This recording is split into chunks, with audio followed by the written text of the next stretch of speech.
Miato Agbonwagaka, Leke Mifwan. Welcome to the news review segment on the AM show. And our guest joining us in studio this morning is Kwame Nkrumah Botiu, and he's General Secretary of the CPP. And I think as the conversation progresses, we introduce our second guest to you. Kwame Nkrumah, welcome to the AM show. Thank you. Thank you very much. I don't know. Kadang. But it's good to see you. But let me be a little mischievous. You know, I've told you the story about that in primary, just around, so let's say elementary school, there was this senior of mine. His surname was Opoku. And I would intentionally sometimes call him Opoku.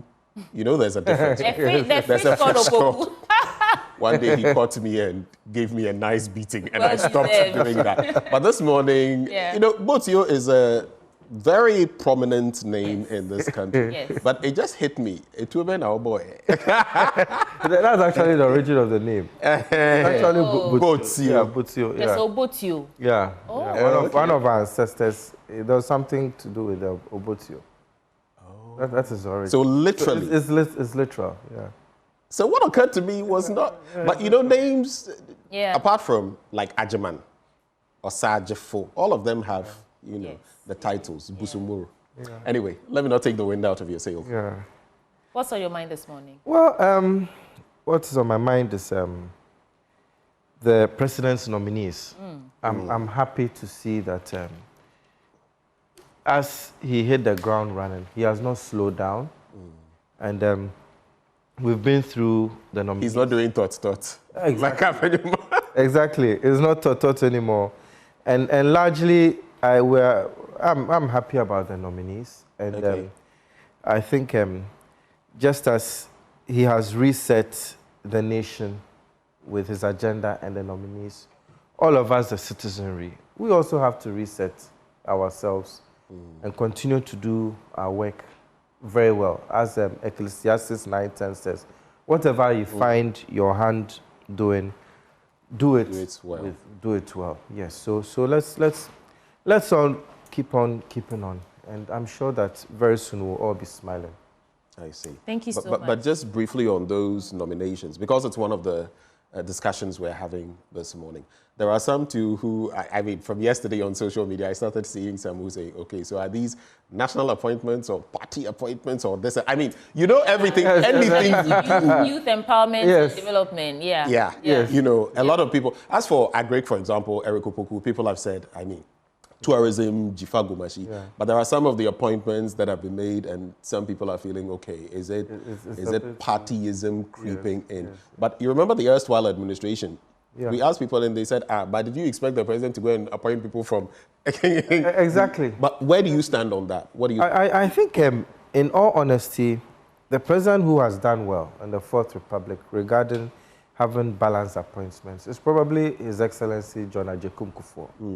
He appointed from the CPP, he appointed from the PNC, and others. But, you know, politics... But those also had dynamics in terms of support that led to the MPP. Exactly. You know, the second round. Exactly. It's true.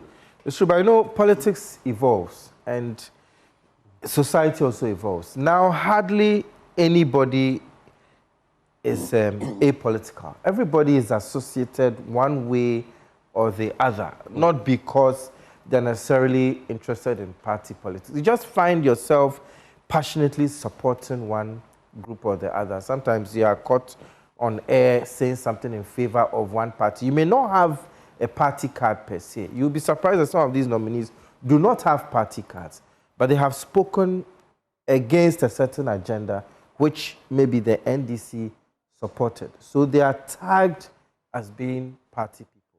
But they are competent people in their own areas of expertise who just happen to be tagged with party colors. But they may not necessarily be party people. So, and I think the president also has to work with them, those that he is comfortable with. You see, you cannot appoint people that you feel may not go along with your agenda, may throw a spanner in the works. So I think all in all, it's it's a sign of the times. Okay. It's normal for him to do these appointments. Okay. Yes. Talking about hitting the ground running, let's do that. The Ghanaian Times newspaper, let's start from here. Expand coverage to meet growing demands, ANYC to telcos. Ghana, Mali strengthens ties. Yeah, the Prime Minister was in the country. President nominates 12 more ministers. Ghanaian entrepreneur woos investors from diaspora. This is the Ghanaian Times newspaper, and let's get into it and see what stories are in there that will pique our interest. Police arrest 3 people in connection with alleged smuggling of cocoa beans. That story was just in our news bulletin this morning. CCTV reveals driver stealing mobile phones from journalists, others. Man remanded in police custody over alleged fraudulent land sale. I think this entire page is for crime and how we are fighting it. Carpenter jailed for defiling ex-lover's child. Wow, that's terrible. 39-year-old carpenter who defiled his ex-lover's 9-year-old girl at Yariaya in a community in the Prestia Huni Valley municipality has been sentenced to 20 years imprisonment with hard labor. Let's see, I don't know what to make of this. Rescuers seek last bodies in South Africa mine. 78 die in police siege. And reviving the city, a blueprint for Ghana's economic stability. Speakers at ANYCS support election of MMDCEs. This was one of our big stories yesterday. Betting tax is counterproductive, Samuel Uku says. Let's get into this. Samuel Uku, a former Director General of the National Lottery Authority and now NPP Member of Parliament for Ikuapem North, has expressed enthusiasm over the government's decision to scrap the betting tax. Samuel Uku, who has been a vocal critic of the tax even during the tenure of the previous administration, describing it as counterproductive, said that it failed to yield positive results in many jurisdictions. So 1, whether or not betting tax is counterproductive. 2, we are still shocked by outcome of parliamentary results, Justin Kodia is saying. The General Secretary of the New Patriotic Party, Justin Frimpong Kodia, has expressed surprise and disappointment over the outcome of the 2024 parliamentary elections. Now, according to Mr. Kodia, the party provided unprecedented support to its parliamentary candidates during the election, a sentiment echoed by the candidates themselves. Well, whether or not you're shocked, I believe the small elephants are on grounds trying to gather information and, ascertain what really happened. So maybe when they conclude that investigation, you will know what happened. Of course, the president nominates 12 more ministers. Their photos are here. Most of them have actually been in those ministries before. And the last one I want to add, Ghana-Mali strengthened ties. So Mali's Prime Minister, General Abdoulaye Maiga, is in the country on an official visit aimed at fostering stronger ties between Mali and Ghana. And he was warmly received by high-level government delegation and greeted. In fact, the president himself was there. I saw that video yesterday in our News Prime bulletin. But gentlemen, let's start here. Samuel Uku says scrapping betting tax is counterproductive. What do you make of it? Also, but first, let's bring in Professor Prof is here with us. Yeah. Good morning. Good morning. Professor of Accounting and Finance at the University of Professional Studies, Accra. Prof, it's How are good you, to sir? have you this morning. Good to see you guys again. Do you agree with Samuel? Oh, sorry. Go ahead. Oh, well, I think last week I didn't see my good brother. And good morning to you as well. Good morning, bro. I was relaxing a bit. I was told. Right. Do you agree that betting tax is counterproductive? The other story, there are 3 stories I think we should discuss. Justin Frimpong Kodia is saying they are shocked by the outcome of parliamentary results. Samuel Uku says scrapping betting tax is counterproductive, so he supports scrapping it. And the president's nomination of 12 more ministers.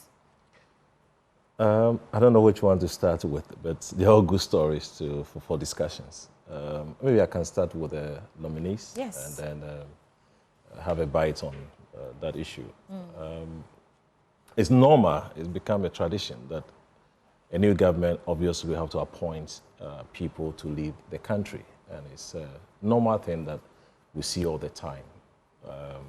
This is, after 8 years, we are seeing the opposition party being nominated or being to lead a country. Right. And it's time for them also to nominate people to the helms of affairs. I think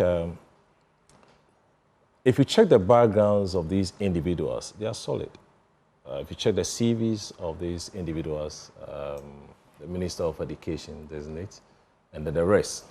If you go to their profile, the educational background, work experience, exposure, over the years, they stand tall. Okay. My challenge has been the appointing the committee. You know, it's a public hearing, and therefore we expect the public also to participate. I don't know if they normally select or receive submission from the public. Often you see the MPP, you see the NDC, and then the independent, the committee. I think we should extend it further, allowing the public also to submit some concerns if they have, just to shape the discussions on that committee. So we expect them to work. We expect them to give the nation the good service that we deserve. Okay. And then back to the other story, concern from Samuel Wuku. Betting tax. Betting tax. I think the function of any administration is to raise revenue and control expenditure. If you want to raise revenue, so many avenues of raising revenue to cater for your expenditures over the period. It's been on the front burner all the time, whether we should scrap or we should encourage it. We will have two effects. One has to do with behavioral implications, and the other one will be revenue. Which is what I think is his concern, the behavioral implications. I think that could be. It's very addictive. Yes. If that is an idea, that's fine. So we should be able to find out the difference. Is it about revenue issue that we are talking about or behavioral issue that we are talking about? So for me, it's a good call, but let's find time to analyze these two scenarios properly. Right. Yeah. Kwame Nkrumah Botsu. Yes, sweetie. I will start with the betting tax. Yes. Also. I listened to the vetting of Honorable Atufosun about the betting tax and other issues. And I think he was questioned on how in the past he had called betting something to do with sin and all that, as in the moral aspect of betting. Basically, sin taxes. Sin taxes. I think if you are going to tax production, something that adds to the economy, that assists all of us, if you are going to tax employment, something that adds to society, then why not tax something leisurely as betting? What does betting add to society per se? So I think that the tax should be maintained. And a lot of those who gamble, betting is gambling. I mean, let's be sincere. Maybe a minority may say they are good at it and they do it as a hobby. But more often than not, those who do this, they complain that it's something that they wish they could let go of. It can be a very harmful pastime. You have people stealing money from, embezzling funds from their offices to go and bet. So Go and do aviator. Exactly. If anything, it should be taxed heavily to discourage people. That is my view. It should be taxed heavily. And then secondly, also about my brother and my learned friend, the Justin NPP General Secretary, being shocked by the outcome of the parliamentary results. I remember I was on this show many times saying that it's possible the election may even go into a second round. I am also shocked by the parliamentary results. So I think he is right to say that he was shocked. I think the NDC victory was massive. And somebody was saying that you have to fear the Ghanaian electorate. I mean, they quietly watch you, but on that day, they will surprise you. So I think it's shocking, but it's something that he has to accept. And it also shows how sophisticated the Ghanaian electorate has become. Yeah. We will not fall for distribution of hair dryers and bags of rice. And all. I think our democracy has matured, and it's a good thing. Okay. And then also regarding the ministers, if you look at it, one of my NDC legal practitioner friends he wrote on Facebook that it looks as if the minimum qualification is a master's degree in the current ministerial lineup. And somebody pointed out that no, there are some with first degrees, and somebody said even those with first degrees, they are mostly double degrees. Yeah. So I like the fact that a lot of thought has gone into it, and I even just remember that the Minister for Education designate, he taught me for a very short period during my first degree days. And I mean, the clarity of thought, sitting at his feet, I mean, very, very intelligent. This is before he became very active in politics. Yeah. And even as far back then, I was impressed by him. Okay. So I think we have good things. And then finally, you also mentioned the Ghana, Mali. And I was very touched by the body language of the Burkinabe president to go beyond Mali when he approached with the president. Of course, I had my own issues with his firearms and all that, but the body language is good.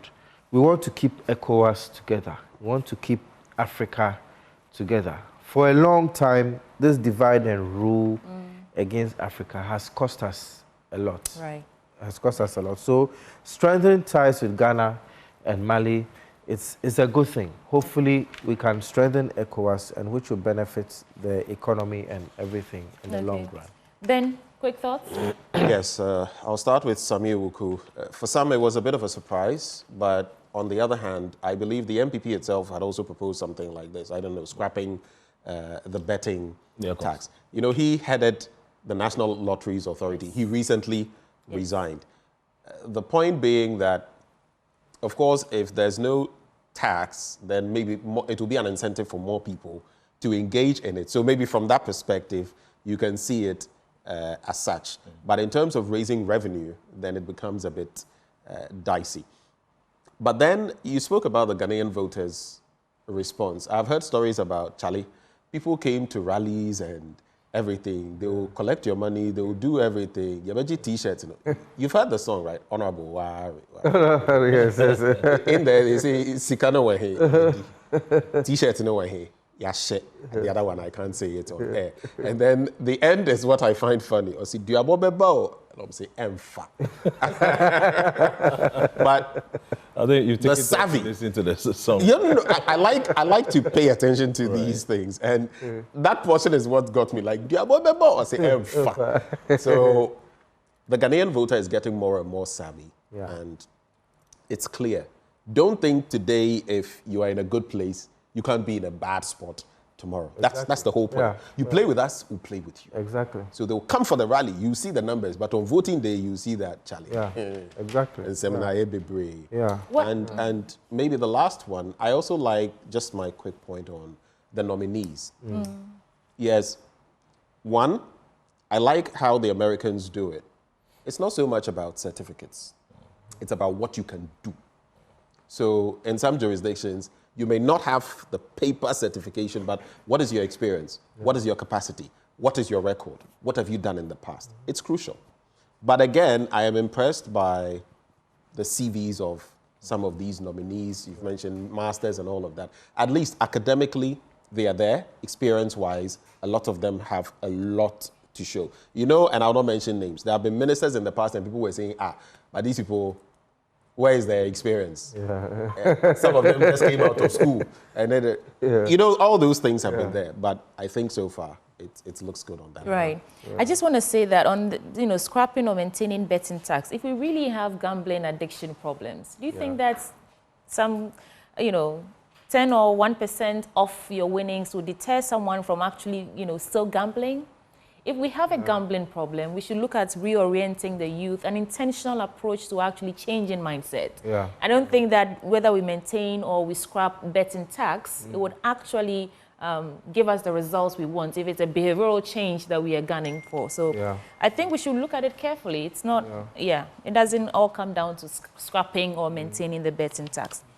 Before I hand over to you, Kotoko to lock horns with Vision FC, match review panel to meet today, and small modular reactor unveiled at University of Nuclear and Allied Sciences, and finally ensure safety of electrochem workers, Ada chiefs to government. This has been ongoing for a while, but let's get into other stories. Is that the new center, Prof?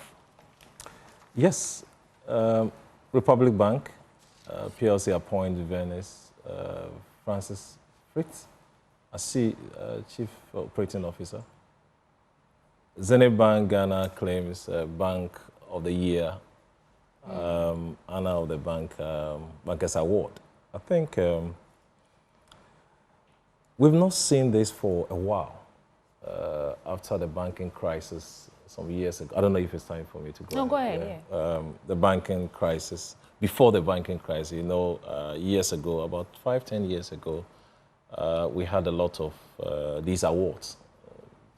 The best bank in customer service, the best bank in credit, the best, so many awards were won in those days. And the aftermath of those awards, we had the collapse of those banks that struggled. And we had a lot of issues in terms of those who were giving awards to these banks. I don't know what happened, but all of a sudden we've seen another awards coming up again. If banks are awarded, naturally everyone wants to be recognized one way or the other.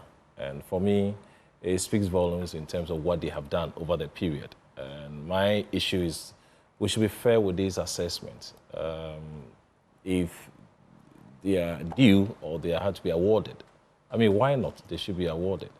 And it's just a criteria that sometimes we need to understand what goes in the selection, the processes that will lead into these awards. It's a good story to be told. Zenith, they've played a major role in our history, the banking history over the period. Zenith Bank, I don't know when it was established, but I think 2000 and, I don't know, 2006 or 2007. Fortunately, you're the only finance guy here, so we well, I mean, they've been around for a while. I think originally they were in Nigeria. And they moved to Ghana. And they moved, like some of the other banks, Fidelity. And I'm sure that the migration or the influx of those banks was as a result of At least I remember them from as far back as 2006 or so. That was the exact, because I remember just around that time and a few things I did. Zenith was around. Around the first regime where we had the GT banks, we had other banks coming in. We know the history, why they moved all the way to Ghana. At that time, it was more of a safe haven for these banks. And it was a result of the recapitalization in Nigeria, which gave a lot of banks the cushion, the more funds. And they were looking for places to make the investment. And they moved into Ghana. Over the years, I'm sure they've done well. You hardly will hear anything bad about this bank, Zenith. They've done well. Okay. There's Planting for Food and Jobs something. There's a story there. If you could quickly, 1D, 1F, reforms, something. And I saw that same story. Okay, so maybe we get into it there. Right, okay, great. So, Kwame Nkrumah, let's do you now. Yes, before I do my papers, I also add my voice to Zenith Bank. I think it's a well-deserved award. It's one of the banks that I'm familiar with. And right from their former CEO, I don't know whether it's Mr. Asiedu or Dr. Asiedu, who did a very good job there. So kudos to them. And the other banks too are doing well, and I hope they also get some awards. So I have the Ghanaian publisher here. But Prof, are you done with the news center? Yes, there's two stories, but I'll link the last one to the agric. Okay, I also saw the story about 200,000 Ghana cedis from Dr. Bawumia and 250 packets of roofing sheets. That was about a week ago. Is this the same? Is this the earlier one? The 200,000 was earlier. I'm not sure about the 250 packets of roofing sheets because that didn't pop up when he did that donation in Cantonment. So because I noticed something was different from the And I think, did I not hear 100,000? That's from Alan Tremate. Yes. Okay. And Cheddar also did that. In fact, when I went there, they didn't have roofing sheets. They're just putting up wards to demarcate whose store is where and all that. Yeah. So maybe this is the latest addition to the donations going to the victims. Apart from the first one. Well, I don't know whether it's the same or apart from It's on page 2. the Let's first see. one. Yeah. But I was also going to say that it appears the former vice president has started the campaign for 2028. Very early. Very early, yes. Yeah. Well, I think we should be careful how we do the campaign. But I was thinking you're going to do another donation. Me. We could agree to go and do something. So we are right. This is the recent addition. This is Yeah. Here's the 250 packets. Yeah. Yeah. Okay. Yeah. Okay. So I just that's wanted to that. highlight Yeah, okay. highlight that a bit.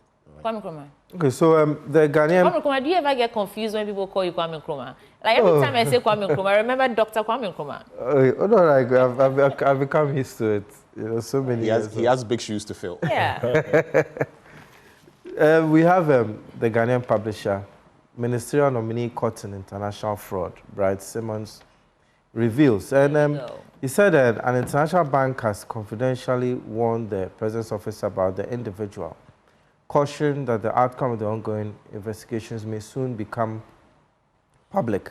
It does not state who the individual is. Yes, so I don't know. But I think as long as he has not been convicted, I don't see why it should be a problem. As for investigations, people go through investigations all the time.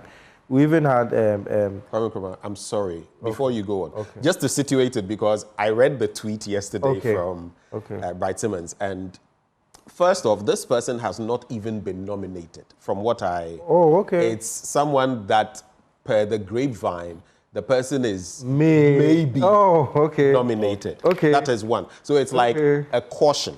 Okay. But again, I read the comments underneath, and people were saying, okay, you know, in our jurisdiction, you're a lawyer. Yes. You are innocent until proven guilty. Yes. This also smacks a different way.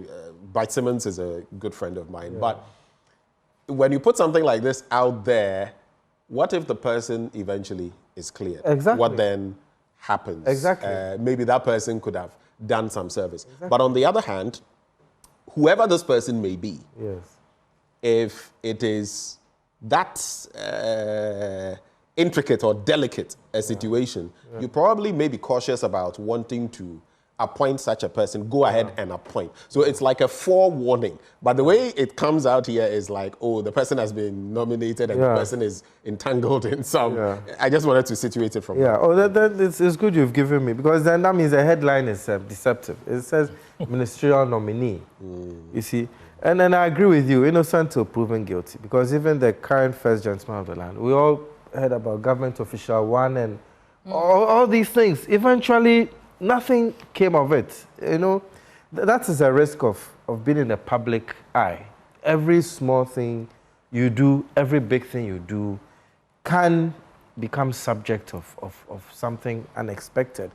So whoever it is, I believe the president feels that the person can serve this country well. As long as the person has not been convicted of a crime, he or she should be given a chance. And there's also a very interesting story here. I mean, my fellow vandal, my mate from Commonwealth Hall, and Honorable John Darko. Interestingly, I and Honorable Okujeto Ablakwa were in Commonwealth around the same time. And he says, don't honor oral invitation. In fact, he was here yesterday. Oh, interesting. Yeah, on the same issue. Interesting. And it's something very... I've been following the arguments, and I must admit that it's a very healthy debate, because it's really a 50-50 issue there. You have to look at the laws regarding citizen vigilantes, citizens being able to bring up issues of interest. I hear there have been 700 complaints so far, and people are asking, why don't we allow the various bodies to handle it? I remember in 2016 when NPP took over, quite a number of NDC people were invited to the various state institutions. And I had the privilege of representing some of them. Those who were found not to have anything questionable were let go. Those who were found to have something questionable were processed accordingly. So I believe that our institutions are still strong enough to handle whatever issues are there. At the same time, I believe if the president wants to have his own body to invite requests from people, it does not necessarily mean he's taking over the duties of these bodies, because these bodies are investigative bodies and prosecutorial bodies. Yes. It is the courts who have the mandate to sentence. But when it comes to reporting, it is incumbent upon all of us. So Oral can look into these issues, but as to whether they can invite people and interrogate people, I don't think... They said they're not doing that. Then it is good. Yesterday we spoke to, what's his name? One of the... Martin Pebu. Martin Pebu, yes, as well as Lawyer Darko. So Martin said they're not actually inviting or interviewing people. Okay. However, the call is out there. If you have information, just bring it to us. And his argument is that the committee is illegal because President Mahama, constituted it when he was president-elect. So that's the whole argument of the illegality of the committee. Yes. That makes it a very interesting thing because, you know, based on the immense powers given to the president in the Constitution, if the president has set up a committee and the committee has found you wanting, the various institutions that it will be referred to who are appointed by the president, the question is, will they be able to do a fair job or they will want to pander to the desires of the president? But I haven't worked with our institutions for some years. I know that they'll be able to stand on their own feet and do a fair job. Okay. Another story here is National Alternative Employment Livelihood Program refuted allegations of politically motivated schemes that pays employees for no work. This is something that keeps on recurring. I mean, it's been in the system for so long. Our history is replete with issues about jobs for the boys, where various political parties are accused of putting their foot soldiers into places to pay them. And it's good they've come out to clear this because with the current global economic shocks, we cannot afford to be paying people for no work done. You should always let, everybody is of some use, and you should pay people according to their qualifications. You should fix them where they are qualified to be. If somebody doesn't have the certificates or the experience to be in a certain position, do not put them there because of what they did for the party. Put them somewhere that they can be of use, depending on their qualifications. And there are a lot of interesting stories. Can just do one more. So I suppose the last story I can do is Mahama sweats for 25 ministers in 9 days. And I like the headline, Mahama sweats for 25 ministers in 9 days. Is he really sweating? Well, if, as a president, that is your job, you are supposed to sweat alongside the citizenry in order to make sure that things work. And so far, so good. The ministerial nominee caught in the international fraud. Thank you for your intervention. So since you've brought it up again, this is Bright Simmons' post, just that portion. Those who care about the reputation of the new Ghanaian government will be interested in knowing that an international bank has reached out confidentially to the office of the current president with a warning. How did Bright Simmons know, though? With a warning that an individual, so note, with a warning that an individual he intends to name to high ministerial office is the subject of adverse investigations. So in that, at least if you look here, it says adverse investigations, which would mean that there's some negativity, but he is yet to name, which means he's not even been, this person has not been. Even when I saw the headline in the morning, I had my heart in my mouth. I was wondering what could be, but sometimes it's better to have a warning as an appointing authority in terms of who you want to appoint. It was a good call. But the point is that if you put such headlines, you leave your readers Why ghost shit? We don't know So what. the headline is a bit deceptive. Yeah, information. For me, Yeah. I had a problem when finally he told us no. Yeah. And even the story, that person has not been named. Yeah. And two, you didn't even provide the name of that person. So we expect, I mean, I know Bright very well. Sometimes we have to be But I suspect in this instance, while he put it on X, I suspect it's the paper that picked, you know, they pick sometimes social media and then your own friends. they craft their stories from them. your own friends. We are not always the same. We are not always Right, the so I had an issue with that. But finally, we've cleared the air. And the persons, but it's good for the authorities also to be careful, find out from Bright, the person involved, and then not to appoint that person if he has issues like that. Right. Ben? I'll just share something on the oral bit. I've always said, and I will insist, so when you're if you've done nothing, and they are shouting, thief, thief. I mean, sometimes there are a few people who become casualties because maybe a thief ran and used the route and you popped into that route right at the time. You may catch some stray bullets. Yeah. But ordinarily, if you've taken nobody's item and they are screaming, thief, thief, oh, we are going to check everybody, you shouldn't be worried. But of course, the law must be applied. I've said that oral must do the right thing so that it doesn't also appear that it's some sort of witch hunt. But let's get to the bottom of it. The committee that was formed, it wasn't formed with the mandate of the state. It wasn't like the government of Ghana is forming it. A transition had been initiated, and the man said, look, I want to constitute these people to start looking into some matters. And as of yesterday, Okuchetua Blackwell had told us that about 700 petitions had been submitted. Information gathering. I feel it is, the difference must be, yesterday, mention was made of Kufuor's accountability committee, and I was quickly also reminded by Professor Ajimandua that he was president at the time he brought to bear that accountability committee. But, Kwame Nkrumah, my question is, the Shrajs, the Ghana Police Service, among others, IOCOs, have they lived up to expectation the way we would want on some of these matters? If the NDC is in power, are these entities able to deal with even members of that administration while the party is in power? When the NPP is in power, do you get it? Yeah. Those are major failures sometimes. Yeah. I mean, and it appears that the clearing thing then goes on, depending on whose ox is God. Yeah. The bit about OSP, for example, why did we have the OSP? People said the office would be redundant because it was merely a duplication of what the AG was supposed to do. But if the AG were doing that, would we need an ombudsman or an OSP? You get the point. So I feel all of these are important to get us to where we have to get to in dealing with corruption.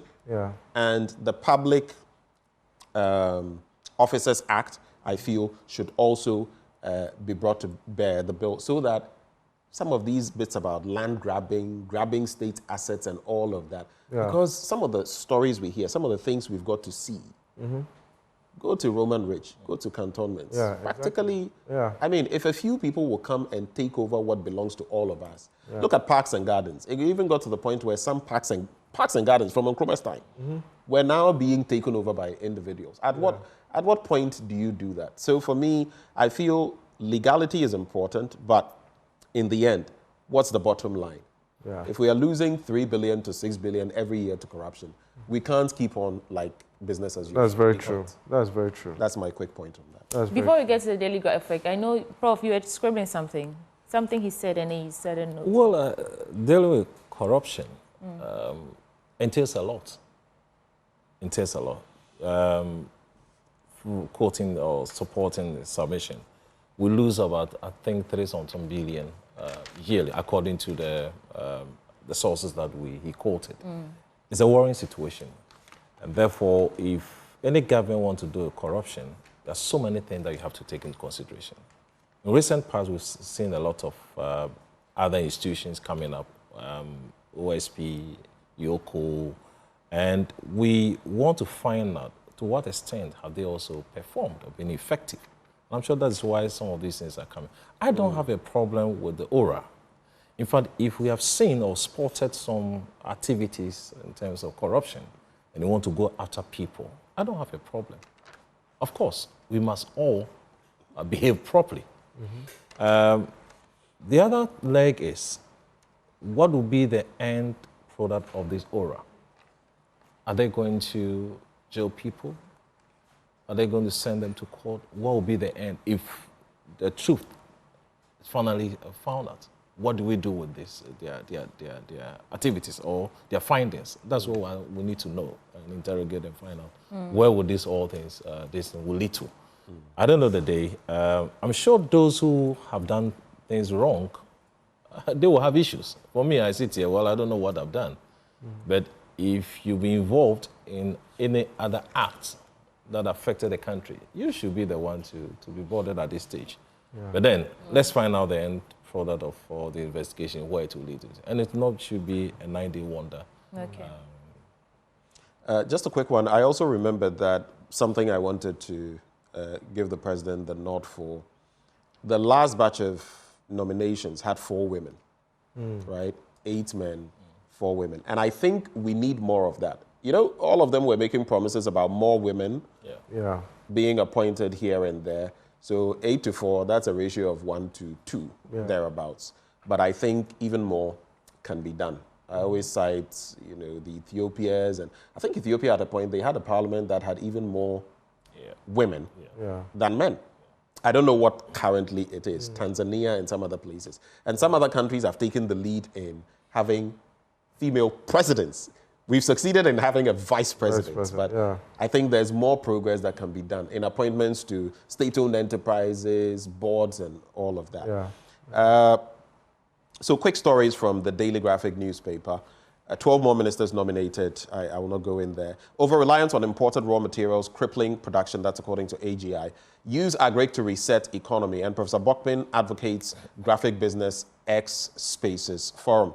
So economist and professor of finance Godfred Alufa Bokpin has called for a drastic shift in Ghana's economic strategy, emphasizing the need to prioritize agriculture as the backbone of the economy. To achieve this, Professor Bokpin recommends that the government must invest heavily in irrigation systems, provide support for farmers, and implement policies that encourage private sector investment in agriculture. During an X conversation, formerly Twitter, as part of the Graphic Business X Spaces Forum on the theme Resetting Ghana, What It Will Take, the professor of finance at the University of Ghana Business School also called for increased investment in agriculture, agribusiness, and agricultural processing to enable the country to become an agric or agribusiness hub. It goes on and on. Biden warns of dangers of oligarchy taking shape in U.S., and it's all about some of the wealthiest people in the United Nations, the likes of Elon Musk, of Jeff Bezos. I was watching the BBC yesterday as they spoke on this, tied to also what is happening in Israel. Then... Have you seen the president's portrait yet? Talking about Biden, have you seen Trump's portrait? Yeah, 2016 and 2024. Go hard. Can I? No? I think it's more like, so maybe the first one was, and then the second one is like. I'm smiling, I'm here. It's like, Kakai, I'm coming for you guys. That's Trump telling you that, and you know, cannot pay tea. Yeah. Massive turnout, thrilling experiences at the African Festival. I see Rocky Dawuni among others. Here. So all those stories in here. Any quick reactions? And let me add this, Prof, as I come to you. I'm not being mischievous.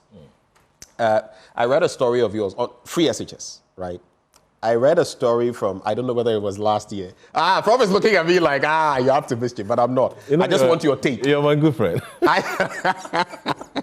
I read a story about you and some lecturers at the UPSA, saying that the current president wasn't, so to speak, fit for office because of free SHS and because of his commentary from the past and now. I just want to, I mean, we're all entitled to opinions, but the signals you've seen so far on free SHS, the feeding issues and food being sent and all that, do you think these are positive signals? And what more would you want to see on free SHS so that all of us can be calm, be reassured that, you know what, when they said they wouldn't do X, Y, Z, they are sticking to it? Yes, I think it's how many days after the swearing in? It's just 10 days. 7th, 17th, that's about 10 days. 10 days, yeah. And I've said on several places I've had the opportunity to speak that it's difficult at this stage to critique this administration because that will not be fair. Yeah. They have not shown any signs at this stage. They are only appointing, nominating people to the high office. That's what they are doing now. So for me, it's better we give them some time to do this appointment. And then after the 120 days, we'll come back and look at their policies and what they want to do. So far, I only heard that of the finance minister nominee before his appointment, his vetting, that they'll go to IMF. First comment from him. And then General Paul also coming out to say we are going to be in darkness for 2 days or so. So far, directly from their administration, I've heard 2 comments so far. The rest I've heard some of those from other people who are not part of this administration. Comment from the, I think GS, I've forgotten about his name. Which one? Who said they don't have food. The HSS. Chas. Yeah. And then one person as well. So my comment, it's difficult now to comment about the free SHS policy and all that. So far, all that I've heard is about review. And that could not be a policy. So let's wait. We have been told they don't have enough food, and the government has also directed that they should release some food. Yesterday, there were some releases. Which is a good attempt. For me, what I want to see is sustainable funding for free SHS. Now that you mentioned sustainable funding, let me just run these quickly by you. One, there were some claims, some not official, that, it will become more like day, not boarding. You heard some claims like that. Officially, I've not heard that. So let's leave it. What would be your thinking on that? What is your thinking on Haruna Idrisu? You know, he's the minister designate for education. And I'm putting these more to you because you are an academic. And then again, the free SHS bill did not see the light of day in the 8th Parliament, and we'll have to now contemplate it in the 9th. Maybe an opportunity for some of the review we spoke of. What do you think on these? And well, for being a day, or it's difficult at this stage because I don't know the push of this administration now. Before the election, it was about review. When we get power, we'll review. We'll have to wait and see what the meaning of that review. Appointing Haruna, fantastic gentleman, solid background, experience-wise, so good. The last position he held, I don't know, was the Minister of Employment or so. Employment and Labor Relations, I think. That was, and we are here to check the track record of that position that he held. But for me, from afar, he's a fine gentleman. I'm sure the people in the North also will appreciate his level of expertise in that area. So let's see what happens. And the bill? And the bill, I've not seen development on that bill yet. Maybe after this show, I'll also find out what the position of that bill is now. I realized you were going to make some comments. I think if you can come to the Greek. Okay, sure. And then when Kwame Nkrumah comes in, he summarizes on those 2. So yes, go ahead. Okay, use Agric to reset economy. But we've been having pieces of resetting economy.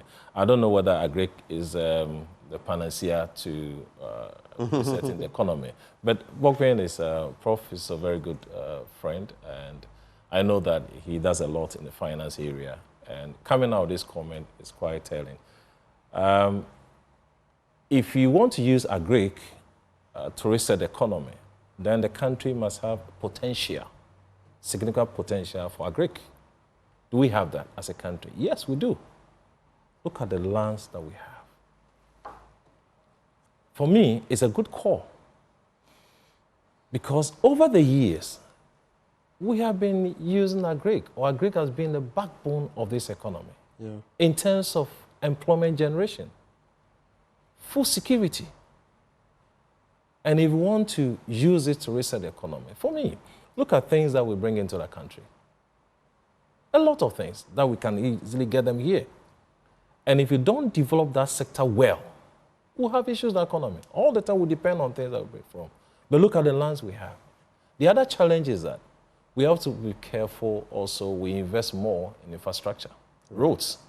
If you want this to be used to reset the economy, then the roads, the network leading to the villages, the communities, should be developed well. And that's what would be my submission on this. Okay, Kwame Nkrumah. Yes, So a bit quickly in about some 40 seconds. The agric story is also something I noted. Yesterday's graphic, there was a very good story on agric. And the writer made the point that in the past, you had the government giving grants to big farms like Sidal's farms, Ejura farms, Dako farms. Yeah. And that Poultry, Dako farms, poultry back then. Exactly. Sidal's to poultry, Ejura farms. And the writer was making the point that these should be revisited. I think it's a good idea. Agric is not merely about food.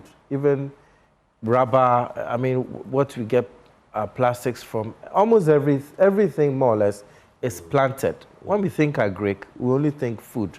But there are so many other things that agric can do. Right. It can contribute to our exports. So I agree with the writer that a lot of attention should be given to agric. The government should give grants to farmers and even others, those of us who may want to go into farming, who are not necessarily farmers, who may have some land or some people to support. Okay. However, it should be sustainable farming because there's also a type of farming that can destroy the forest. Otherwise, you risk having another type of galamsey. So by all means, let agric be in the top 3. Okay. But make sure it's sustainable. Let me quickly do this before we get out of here, sweetie, if you'd indulge me. I see on page 4, happy birthday, Cynthia Mamle Morrison. And here she's 61. She's spoken to us a few times. So we celebrate her. I think she's been Minister for Gender, Women at a point. So happy birthday to her.